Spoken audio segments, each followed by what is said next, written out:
الحمد لله أشهد أن لا إله إلا الله وحده لا شريك له إن شاء الله இன்றைக்கு சமூக இயக்கவியல் அப்படிங்கிற சோசியல் டைனமிக்ஸ் அப்படிங்கிற சப்ஜெக்ட்ல சில வசனங்களை பார்ப்போம். அதுக்கு முன்னாடி உளவியல் பற்றி குர்ஆன் என்ன சொல்லுது அப்படின்னு பார்ப்போம். உளவியலை பொறுத்த வரைக்கும் குர்ஆன் அது ஆன்மீகத்தை சார்ந்து ஆன்மீக ஒழுக்க நெறிமுறைகளை பின்பற்றினா உளவியல் பிரச்சனையில இருந்து வெளிவரலாம் அப்படிங்கிறத குர்ஆன் நமக்கு போகுது. அதாவது திக்ரு, தொழுகை, நன்னறியான செயல்கள் செய்வது, இந்த மாதிரியான விஷயங்களை தான் குர்ஆன் ரெக்கமெண்ட் பண்ணுது. சரி, அதனால நம்ம சமூக இயக்கவியல் பற்றி பார்ப்போம்னு பார்த்தோம். இன்ஷா அல்லாஹ் அதை பற்றி சில வசனங்களை பார்ப்போம். சமூக இயக்கவியல் என்பது மனிதர்கள் ஒரு சமூகமாக கூடி வாழ்வதற்கு உரிய கொள்கைகள் மற்றும் நெறிமுறைகள் குறித்த அறிவியல். இது சைக்காலஜி எனப்படும் உளவியலின் ஒரு உட்பிரிவு. இன்ஷா அல்லாஹ் இந்த சமூக இயக்கம் குறித்த செய்கிற வசனங்களாக காணலாம். ஒன்னாவது, மனித சமத்துவமும் கண்ணியமும். மனித சமூகத்துல அனைவரும் சமமானவர்கள், ஒவ்வொருவருக்கும் சரியான ஒரு கௌரவமும் கண்ணியமும் இருக்கு, அது காக்கப்பட வேண்டும், யாரும் இழிவுக்கு உள்ளாக்கப்படக்கூடாது அப்படிங்கிறத குர்ஆன்ல அல்லாஹ் வலியுறுத்துறாரு. மனிதர்களை பல்வேறு இனங்களாகவும் குலங்களாகவும் குழுக்களாகவும் கலாச்சாரங்கள் கொண்டவர்களாகவும் கடவுள் படைத்திருக்கின்றார். இத்தகைய பன்முகத்தன்மை மனிதர்களுக்கு இடையில் பாகுபாடு செய்வதற்கு அல்ல அப்படிங்கிறார். இந்த பன்முகத்தன்மையை வச்சு படிநிலை அதாவது படித்தளத்தை நாம ஏற்படுத்தக்கூடாது, உயர்ந்தவர் தாழ்ந்தவர் அப்படிங்கிற படித்தளத்தை நாம ஏற்படுத்தக்கூடாது அப்படிங்கிறத சொல்றாரு. ஏன் இந்த மாதிரி நான் படைச்சிருக்கிறேன் அப்படிங்கிறதுக்கும் காரணம் சொல்றாரு. நீங்கள் ஒருவரை ஒருவர் அறிந்து கொள்வதற்காக அப்படின்னு தான் அதான் சொல்றேன். பலதரப்பட்ட இனங்கள் குழுக்கள் ஏன் இருக்குதுன்னா, நீங்க ஒருத்தர் பிரித்து அறிந்து கொள்வதற்காக அப்படின்னு சொல்றாங்க. நீங்கள் அனைவரும் ஒரே நபரில் இருந்துதான் படைக்கப்பட்டுள்ளீர்கள் என்றும் கடவுள் அறிவுறுத்துகின்றார். மனிதர்களே, உங்களுடைய இரட்சகரை கவனத்தில் கொள்ளுங்கள், அவர் உங்கள் யாவரையும் ஒரே ஆன்மாவில் இருந்து படைத்தார் அப்படின்னு 4:1 சொல்றாங்க. இதுல மனிதர்களே என்ற அழைத்து நீங்க எல்லாருமே ஒரே ஆன்மாவிலிருந்து படைக்கப்பட்டிருக்கின்றீர்கள் அப்படின்னு சொல்றாங்க. இந்த அடிப்படையில் நாம பார்த்தோம்னா ஆணுக்கும் பெண்ணுக்கும் இடையிலே பேதம் இல்லை, ஆணும் பெண்ணும் சமம் அப்படிங்கிறத இந்த ஒரு வசனமே நமக்கு சொல்லுது. அப்ப மனிதர்களே என்று அழைத்து நீங்கள் அனைவரும் ஒரே ஆன்மாவில் இருந்து படைக்கப்பட்டுள்ளீர்கள் அப்படிங்கும் போது ஆணும் பெண்ணும் சமம் அப்படிங்கிறத நாம எடுத்துக்கலாம். அடுத்து, மக்களே, ஒரே ஆண் மற்றும் பெண்ணில் இருந்து உங்களை நாம் படைத்தோம், மேலும் நீங்கள் ஒருவர் மற்றவரை அடையாளம் கண்டு கொள்வதற்காக உங்களை வெவ்வேறு சமூகங்களாகவும் மற்றும் இனங்களாகவும் ஆக்கினோம். கடவுளின் பார்வையில் உங்களில் சிறந்தவர், கண்ணியத்திற்குரியவர், மிகவும் நன்னறிவுடையவரே ஆவார். கடவுள் எல்லாம் அறிந்தவர், நன்கறிந்தவர் அப்படின்னு சொல்லி 49:13 சொல்றார். முதல்ல மனிதர்களையும் அழைத்தாரு, அடுத்து மக்களே அப்படின்னு அழைக்கிறாரு. இந்த மக்களையும் அழைக்கக்கூடிய இடத்துல ஒரு ஆண் பெண்ணில் இருந்து படைத்தவர்கள் மக்களே அப்படின்னு அழைக்கிறாரு. அடுத்து, இப்ப இந்த மனித சமத்துவம், மனித கண்ணியம் காக்கப்பட வேண்டும். வேறுபாடு கடவுள் அமைத்தார், இயற்கையாக கடவுள் வேறுபாடோட நம்மளை படைச்சிருக்காரு, வேற்றுமையோட படைச்சிருக்காரு. பாகுபாடு அப்படிங்கிறது மனிதனுடைய கற்பனை அப்படிங்கிறதுதான் இதான் முடிவு. பாகுபாடு மனிதனுடைய கற்பனை, சமத்துவமே சமூக நீதி. அடுத்து ஆதாமின் சந்ததியினரை நாம் கண்ணியப்படுத்தினோம் என்று கடவுள் அறிவுறுத்துவதன் வாயிலாக உலகளாவிய மனித சமூகம் அனைத்தும் சமம் என்பதை நாம் புரிந்து கொள்ள வேண்டும். இப்ப இந்த இந்தியாவில் இருக்கிற மக்கள் மட்டுமா அப்படின்னா இல்லை. ஏன்னா ஆதாமினுடைய சந்ததியினர் அப்படின்னு அழைத்து சொல்லும் போது இந்த உலகம் முழுமையில இருக்கக்கூடிய அனைத்து மனிதர்களும் சமம் அப்படிங்கிறத நாம புரிஞ்சுக்கணும். இரண்டாவதாக பல்வேறு இனங்கள் சமூகங்கள் ஒன்று சேர்ந்து வாழ்றோம். நம்ம இங்க அதற்கான கொள்கை என்ன அப்படின்னு சொல்லி குரான்ல கடவுள் சொல்றாரு. ஒண்ணு மத சுதந்திரம், ரெண்டு சகிப்புத்தன்மை, ஒருத்தர் கண்ணியப்படுத்திக்கிறது. இப்ப மார்க்கத்தில் நிர்பந்தம் இல்லை, அவரவர் விரும்பிய மதங்களை ஏற்றுக்கொள்ளலாம் அப்படின்னு 2:256. அப்ப இங்க ஒரு சமூகத்துல எல்லாரும் ஒரே மாதிரி சமூகமா இருக்கணும், ஒரே நம்பிக்கையை பின்பற்றணும் அப்படிங்கிற நிர்பந்தம்லாம் இல்லை. அவங்கவுங்க தேர்ந்தெடுத்த வழியில செல்லலாம் அப்படிங்கிறது. அப்ப இந்த சமூகங்கள் இணக்கமாக வாழ்றக்கூடிய ஒரு வழிவகையை தருது. மார்க்கத்தில் நிர்பந்தம் இல்லை. மேலும் வேறுபாடுகளுடன் மனிதர்களை படைத்ததன் நோக்கம் ஒருவரை ஒருவர் அறிந்து கொள்வதற்காகத்தான் என்ற அடிப்படையை புரிந்து கொண்டு நாம சகிப்புத்தன்மையோடு இருக்கணும். நாம பின்பற்றக்கூடியதை அவன் பின்பற்றதா அப்படின்னு அவன் மேல நாம பொறாம கொள்ளவோ அவனுக்கு எதிரான வேலைகள் செய்யவோ கூடாது. சகிப்புத்தன்மையோடு இருக்கணும் அப்படிங்கிறதையும் கடவுள் வலியுறுத்துறாரு. மேலும் மனிதன் ஒரு கண்ணியப்படுத்தப்பட்ட படைப்புண்டு கடவுள் நமக்கு அறிவுறுத்துறாரு. நிச்சயமாக ஆதாமின் சந்ததியினரை நாம் கௌரவப்படுத்தினோம் அப்படின்னு சொல்றாரு. கௌரவப்படுத்தினோம், கண்ணியப்படுத்தினோம் அப்படிங்கிறத என்ன முக்கியம். நிச்சயமாக ஆதாமின் சந்ததியினரை நாம் கௌரவப்படுத்தினோம், மேலும் நமது படைப்பினங்கள் பலவற்றை விட அவர்களுக்கு மிக பெரும் மேன்மைகளை தந்தோம் அப்படின்னு சொல்றாரு. ஆக பிறப்பு, இனம், நிறம், மதம் ஆகியவற்றின் அடிப்படையில் மனிதன் இழிவிற்கு உள்ளாக்கப்படக்கூடாது அப்படிங்கிறது நியதி. அடுத்தது சமூக ஒற்றுமையும் பரஸ்பர பொறுப்பும் அப்படிங்கிற விஷயத்தை பத்தி பார்ப்போம். குர்ஆன் சமூகத்தை ஒரு குடும்பமாக வர்ணிக்கின்றது. நம்பிக்கையாளர்கள் ஒரே குடும்பத்தை சார்ந்தவர்கள் அப்படின்னு சொல்லி வர்ணிக்குது. நம்பிக்கை கொண்ட ஆண்களும் நம்பிக்கை கொண்ட பெண்களும் ஒருவருக்கொருவர் நேசர்கள் ஆவார்கள். அவர்கள் நன்மையை ஆதரிக்கின்றனர், மேலும் தீமையை தடுக்கின்றனர். 9:71 சொல்றாரு. அதுபோல நம்பிக்கையாளர்கள் ஒரு குடும்பத்தின் அங்கத்தினர்கள் ஆவர். நீங்கள் கருணையை அடையும் பொருட்டு உங்களுடைய குடும்பத்திற்குள் சமாதானம் பேணவும் மேலும் கடவுளிடம் பயபக்தியோடு இருக்கவும் வேண்டும் அப்படின்னு சொல்லி 49:10 சொல்லி கடவுள் நமக்கு ஒற்றுமையை வலியுறுத்துறாரு. மேலும் பரஸ்பர பொறுப்பு அப்படிங்கிறத பொறுத்த வரைக்கும் உங்களில் நன்மையை ஏவி தீமையை தடுக்கும் ஒரு கூட்டத்தார் இருக்கட்டும் என்று கடவுள் சமூக பொறுப்பு குறித்து நமக்கு அறிவுறுத்துறாரு.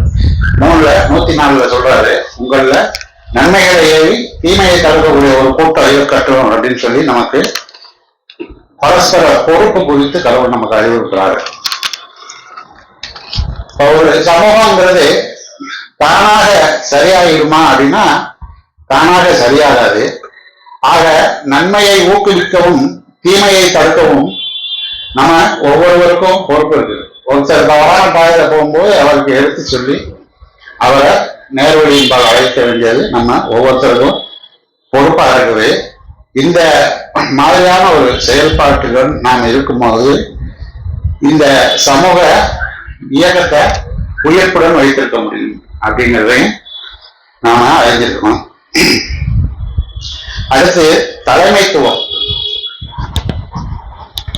அதுல இருந்து பார்த்தோம்னா அப்புறம் எல்லா விஷயத்திலுமே சமூக தலைவர்களை குறிப்பிட்டு பேசுது. ஒரு சமூகம் அப்படிங்கிறது ஒரு தலைமையின் கீழ் செயல்படணும் அப்படிங்கிறது நமக்கு குரான் மூலமா நாம அறியலாம். மொத்தத்துல முழுமையான குரான் நாம படிக்கும்போது எந்த ஒரு குழுக்களா இருந்தாலும் சரி, குடும்பமா இருந்தாலும் சரி, ஒரு தலைமை அப்படிங்கிறது அவசியங்கிறத குரான் நமக்கு வலியுறுத்துது. அந்த தலைமையை ஏற்படுத்திக் கொள்வதன் நோக்கம் அப்படிங்கிறது என்னன்னா, சமூகத்துல நீதியை நிலைநாட்ட வேண்டும் அப்படிங்கிறக்காக ஒரு தலைவர் இருந்து அந்த சமூகத்திற்கு அல்லது ஒரு தலைவர் அந்த குடும்பத்திற்கு நீதி செலுத்தணும் அப்படிங்கிறது குரான் நமக்கு கற்றுத்தருவது. மேலும் கடவுள் அறிவுறுத்தி நமக்கு சொல்றாரு. தலைமை என்பது பதவி அல்ல, நம்பி ஒப்படைக்கப்பட்ட பொறுப்பு. அதுக்கு மறுமையில கேள்வி கணக்கும் உண்டு அப்படின்னு சொல்லி சொல்றாரு.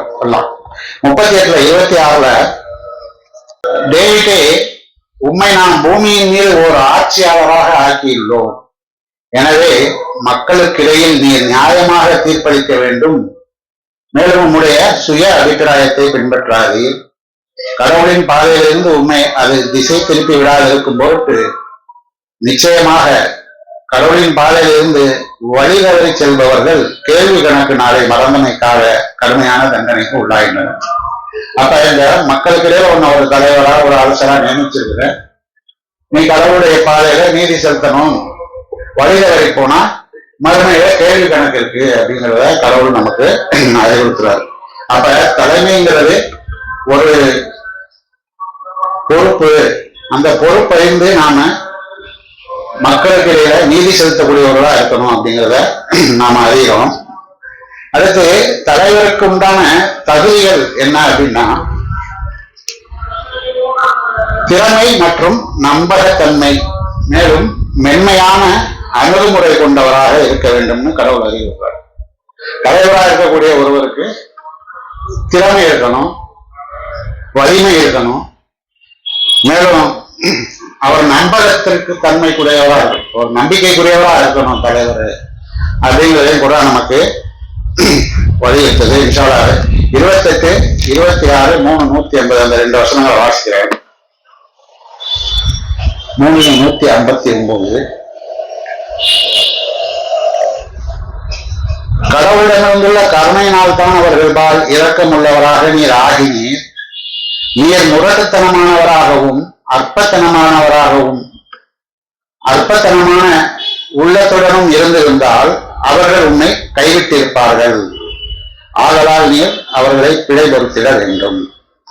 அப்ப இங்க முகமது நபிக்கு சொல்லப்படக்கூடியதா இந்த வசனம் இருக்கு. அவர் அந்த சமூகத்துக்கு தலைமையில இருந்ததுனால கடவுள் அவருக்கு அப்படி அறிவுறுத்துறார். அப்ப சமூகத்தின் தலைவர்கள் மக்கள்கிட்ட கருணையோட இரக்க குணத்தோட நடக்கணும், முரட்டுத்தனமாக நடக்கக்கூடாது அப்படிங்கிறத கடவுள் இந்த வசனத்தை நமக்கு அறிவுறுத்துறாரு. அடுத்து 28, 26 வாசிக்கிறேன். அவ்விரு பெண்களில் ஒருவர் கூறினார், மோசஸோடைய சரித்திரத்தில் வருது, என் தந்தையே அவரை கூலிக்கு அமர்த்தி கொள்வீராக, அவர் கூலிக்கு அமர்த்தி கொள்ள மிக சிறந்த ஒருவராக உள்ளார், ஏனெனில் அவர் வலிமையுடையவராகவும் நேர்மையுடையவராகவும் இருக்கின்றார். இப்ப தலைமையை பத்தி பேசும்போது இங்க மோசஸ் வேலைக்கு நியமிக்கிறதுக்காக அவருடைய வருங்கால மனைவி பரிந்துரைக்கிறார் தகர்நாட்கள். இந்த தலைமையை பத்தி பேசும்போது அதை சொல்றாரு அப்படின்னு பார்க்கும்போது என்ன புரியுதுன்னா, ஒரு நியமனம் அப்படிங்கிறது எப்படி சொல்றது எனக்கு அதாவது தலைமை அப்படிங்கிற அந்த பொறுப்பு ஒரு சேவகன் அப்படிங்கிற மாதிரிதான் எடுத்துக்கிறணும் அப்படிங்கிறது இதுல புரியுது. இந்த தலைவருங்கிறது ஒரு சேவகர் அப்படிங்கிற மாதிரி. அப்ப ஒரு வேலைக்கு நியமிக்கிறதோ அல்லது ஒரு சமூகத்துல ஒரு பொறுப்புக்கு நியமிக்கிறதோ எல்லாம் ஒன்றுதான். அப்ப அந்த நியமனத்துக்குரியவர் தகுதியுடையவரா இருக்கிறா அப்படிங்கிறத பார்க்கணும். குறிப்பா தலைமை பொறுப்புக்கு வரக்கூடியவருக்கு மென்மையான அணுகுமுறை இருக்கா, அவர் நேர்மையானவரா அப்படிங்கிறத பார்க்கணும். அடுத்தது தலைவருக்கு உள்ள கடமை என்ன அப்படிங்கிறதையும் கூட நமக்கு சொல்லுது. அவரு கலந்து ஆலோசனை செய்துதான் எதையுமே தீர்மானிக்கணும் அப்படிங்கிறத குரான் வலியுறுத்தி சொல்லுது. கலந்து ஆலோசனை தலைவருக்கான கடமை. அவர்களுடைய காரியங்கள் அவர்களுக்கிடையில் உரிய கலந்தாலோசனைக்கு பிறகு தீர்மானிக்கப்படுகின்றன அப்படின்னு சொல்லி 42:38 கடவுள் நமக்கு அறிவுறுத்துறாரு. ஆக இந்த கலந்தாலோசனை அப்படிங்கிற விஷயம் ஒரு அதிகார படிநிலையை உடைக்கிறது அப்படின்னு சொல்லி எடுத்துக்கலாம். எப்படின்னா ஒரு தலைவருக்கு வானளாவிய அதிகாரம் இருக்குது, அவரை யாரும் கேள்வி கேட்க முடியாது அப்படின்னு சொல்றதுக்கு இல்லைங்க. குரான் தலைவர் தன்னுடைய சமூகத்தோட கலந்தாலோசனை பண்ணிதான் முடிவு பண்ணணும் அப்படின்னு கட்டளை இருக்கு. அப்படிங்கும்போது ஒரு அதிகார படிநிலை இல்லாம அவர் தலைவரா இருந்தாலும் அனைவரும் சமம்தான் அப்படிங்கிற மாதிரியான ஒரு நிலைய கடவுள் நமக்கு அறிவுறுத்துறாரு. தலைவர் கலந்தாலோசிக்க கடமைப்பட்டவர். முடிவு என்பது தனிநபருடைய சுய விருப்பமாக இருக்கக்கூடாது, கூட்டு ஞானமாக இருக்க வேண்டும். அனைவருடைய அறிவும் கலந்த ஒரு ஞானமாக அது இருக்கணும். முடிவுங்கிறது ஒரு கூட்டு ஞானமாக இருக்க வேண்டும் என்று நமக்கு கடவுள் அறிவுறுத்துறார். ஆக தலைவன் சேவகன், சர்வாதிகாரி அல்ல. அடுத்து மக்கள் என்ன செய்யணும்? மக்கள் கீழ்ப்படிய வேண்டும், ஆனால் அநீதியில் அல்ல. மக்களின் கடமை கேட்டோம் கட்டுப்பட்டோம் என்பது. ஒரு தலைமைக்கு கட்டுப்படணுங்கிறத குரான்ல நமக்கு கடவுள் பல இடங்கள்ல கற்றுத்தர்றாரு. அப்ப நம்ம கேட்டோம் கட்டுப்பட்டோம்னு நடக்கணும், அது அநீதியில் அல்ல அப்படிங்கிற ஒரு நிபந்தனையோட கடவுள் நமக்கு கற்றுத்தர்றாரு. 4:59 நம்பிக்கை கொண்டோரே உங்களைத்தான் நீங்கள் கடவுளுக்கு கீழ்ப்படிய வேண்டும், மேலும் நீங்கள் தூதருக்கும் கீழ்ப்படிய வேண்டும், உங்களில் பொறுப்பு வகிப்போருக்கும் கீழ்ப்படிய வேண்டும் அப்படின்னு கடவுள் நமக்கு கற்றுத்தர்றாரு. இன்னொரு இடத்துல அந்த கண்டிஷன் அநீதியில கீழ்ப்படியக்கூடாதுங்கிறத இன்னொரு இடத்துல சொல்றாரு. இன்ஷா அல்லாஹ் அப்புறம் தொடர்ந்து பார்ப்போம். தூபிடலாம். அல்ஹம்துலில்லாஹ் அஷ்ஹது அன் லா இலாஹ இல்லல்லாஹு வஹ்தஹு லா ஷரீக லஹ். அதுபோல மோசமான தலைமைக்கான எச்சரிக்கையையும் இந்த குர்ஆன்ல நமக்கு கடவுள் அறிவுறுத்துறாரு. 2:209, 5:45 ஆகிய வசனங்கள்ல மோசமான தலைமைக்கு ஒரு எச்சரிக்கையை கடவுள் சொல்றாரு. இன்ஷா அல்லாஹ் அதையும் வாசிக்கிறேன். 2:209 தெளிவான சான்றுகள் உங்களிடம் வந்துவிட்டதன் பின்னர் உங்கள் மார்க்கத்தை விட்டு நீங்கள் திரும்பி விடுவீர்களாயின் பின்னர் கடவுள் எல்லாம் வல்லவர், ஞானம் இருந்தவராக இருக்கின்றார் என்பதை அறிந்து கொள்ளுங்கள் அப்படின்னு சொல்லி சொல்றாரு. இது முகமதுக்கு செய்திகளை கடவுள் சொல்லிட்டு வரும்போதே இதை குறித்து சொல்றாரு. தெளிவா எல்லாத்தையும் உங்கள்கிட்ட நான் சொல்லிட்டேன், சொன்ன பிறகு நீங்க வழி தவறல போனா உங்களுக்கு கடவுள் எல்லாம் வல்லவராக இருக்காரு அப்படிங்கிறத நினைச்சு பயந்துக்கங்க அப்படிங்கிற மாதிரி சொல்றாரு. அதுபோல 5:45 சமநீதியுடைய சட்டம் அப்படிங்கிற உபதலைகள் இருக்கு. மேலும் அதனில் நாம் அவர்களுக்கு இவ்வாறு கட்டளையிட்டிருக்கின்றோம்: உயிருக்கு உயிர், கண்ணுக்கு கண், மூக்கிற்கு மூக்கு, காதுக்கு காது, பல்லுக்கு பல், மேலும் எந்த காயத்திற்கும் அதற்கு சமமானதொரு காயம். தனக்கு உரியதை ஒருவர் தர்மமாக விட்டு கொடுத்து விடுவாராயின் அது அவருடைய பாவங்களுக்கு பரிகாரமாக ஆகிவிடும். கடவுளின் வெளிப்பாடுகளுக்கு ஏற்ப தீர்ப்பளிக்காதவர்களே அநீதியாளர்கள் ஆவர். அப்ப கடவுளுடைய வெளிப்பாடுகளுக்கு ஏற்ப தீர்ப்பளிக்காத ஒரு தலைவர் அப்படி இருக்கிறாருன்னா அவரு அநீதியாளர் அப்படின்னு சொல்லி கடவுள் சொல்றாரு. இன்ஷா அல்லாஹ் தொடர்ந்து குடும்பம் சம்பந்தமா குர்ஆன் என்ன சொல்லுது அப்படிங்கிறத பார்ப்போம். இந்த குடும்பம் அப்படிங்கிறது இந்த சமூகத்தினுடைய முதல் அழகு அப்படின்னு சொல்றோம். இப்போ ஒரு ஸ்கேல் எடுத்துக்கிட்டோம்னா 30 சென்டிமீட்டர் டிவைட் பண்ணிருக்கு, 300 மில்லிமீட்டர். அதனுடைய முதல் அழகுன்னா 1 மில்லிமீட்டர்ங்கிறது முதல் அழகு. அப்ப இவ்வளவு பெரிய சமூகத்தினுடைய முதல் அழகு அப்படிங்கிறது குடும்பம் அப்படிங்கிறத குர்ஆன் நமக்கு கற்றுத்தருது. அந்த குடும்பத்துல கணவன் மனைவி உறவை பற்றி என்ன சொல்லுது அப்படின்னு பார்த்தோம்னா,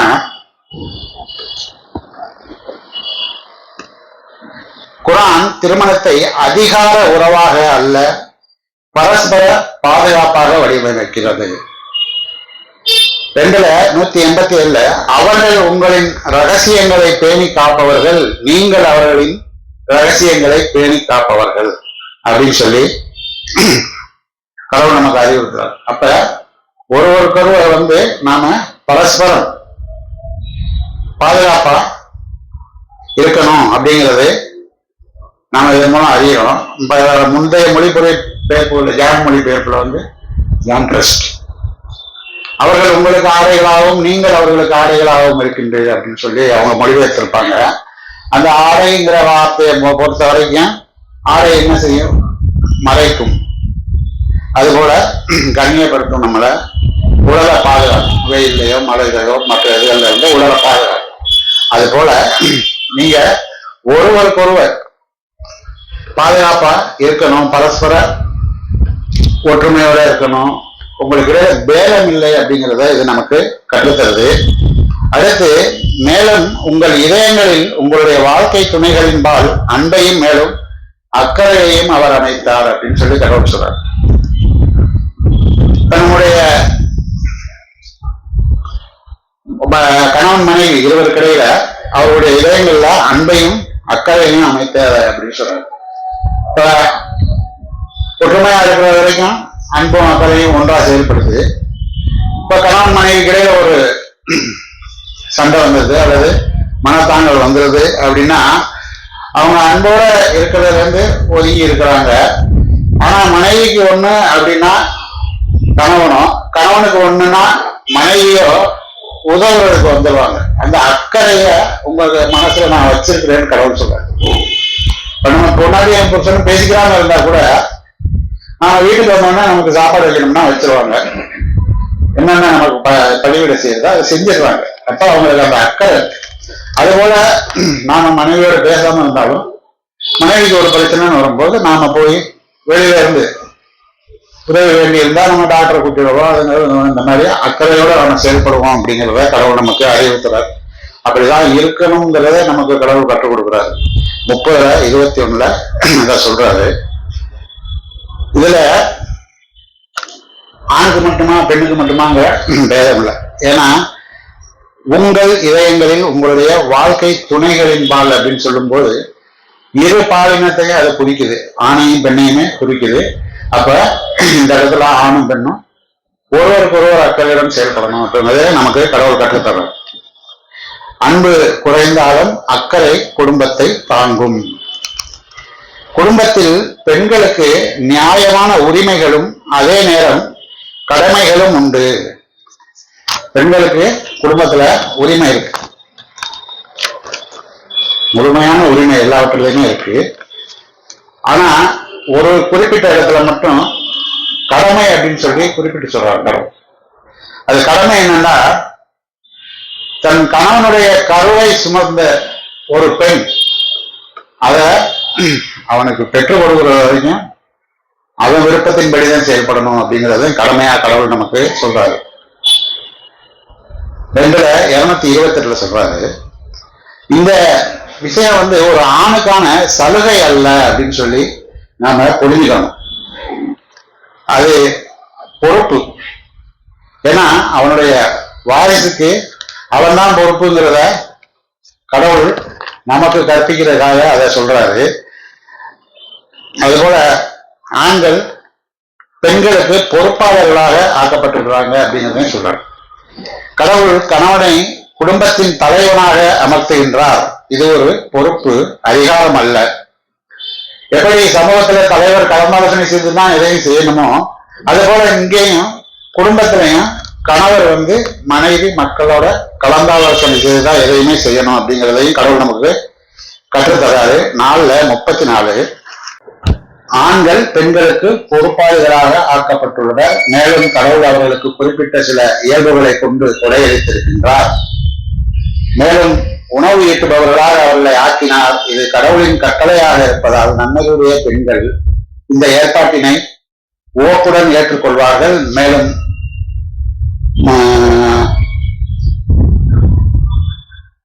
அடுத்து விட்டுட்டு மீதி படிக்கிறேன்.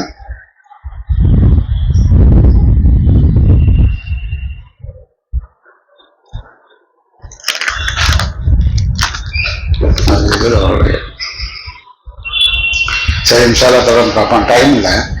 ஆக வந்து ஒரு மனைவி வந்து கணவனுடைய கருவை சுமக்கிறது வரைக்கும், சுமந்து இருக்கும் வரை அவளுக்கு கணவனுக்கு பெற்றுக் கொடுக்கிறது அவளுக்கு கடமையா இருக்கு அப்படிங்கிறத கடவுள் நமக்கு கற்றுத்தராரு.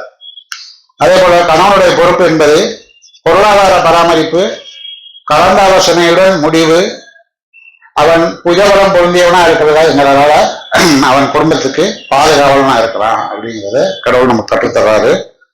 காவலன் சர்வாதிகாரி அல்ல. அப்ப கணவன் வந்து சர்வாதிகாரி அல்ல, குடும்பத்தின் காவலன் அப்படிங்கிறத கடவுள் நமக்கு கற்றுத்தர்றாரு. அதுபோல ஆணும் பெண்ணும் சமம் அப்படிங்கிறத 33-35 சொல்றாரு. அதுபோல பெற்றோர்கள் பிள்ளைகள் எப்படி இயங்கணும் அப்படிங்கிறதையும் கடவுள் சொல்றாரு. கடவுளை தவிர வேறு யாரையும் வணங்கக்கூடாது என்றும் பெற்றோர்களை பிள்ளைகள் கண்ணியத்துடன் நடத்திட வேண்டும் என்றும் கடவுள் விதித்துள்ளார். அது ஒரு கட்டளையாகவே இருக்கு. ஆனால் அவ்விருவரும் கடவுளுக்கு இணை வைக்கும்படி வற்புறுத்தினால் நீங்கள் கீழ்ப்படிய தேவையில்லை அப்படின்னு சொல்லி கடவுள் சொல்றாரு. ஆனால் தொடர்ந்து பெற்றோர்களிடத்துல நல்ல முறையில நடந்துக்கணும் அப்படிங்கிறதையும் கடவுள் நமக்கு கற்றுத்தர்றாரு. அப்ப இந்த குடும்பத்திலையும் அடிபணிதல்ங்கிறது கீழ்ப்படிதல்ங்கிறது அநீதி அல்ல, நியாயமான விஷயங்கள்ல நாம கீழ்ப்படிந்து நடக்கணும் அப்படிங்கிறது கடவுள் நமக்கு கற்றுத்தர்றாரு. அதுல மொத்த சுருக்கமாக சொல்ல போனா சமூக தலைமைக்கான தகுதி, திறமை, நம்பகத்தன்மை, நீதி, மென்மையான அணுகுமுறை, கலந்தாலோசனை. தலைவன் சேவகன் சர்வாதிகாரி அல்ல, மக்கள் கீழ்ப்படிய வேண்டும், அநீதியில் அல்ல. அதுபோல குடும்பம் என்றால் அன்பு, அக்கறை, நீதி, பரஸ்பர ஆலோசனை. ஆணுக்கு பொருளாதார பொறுப்பு, பெண்ணுக்கு உரிமையும் கடமையும்.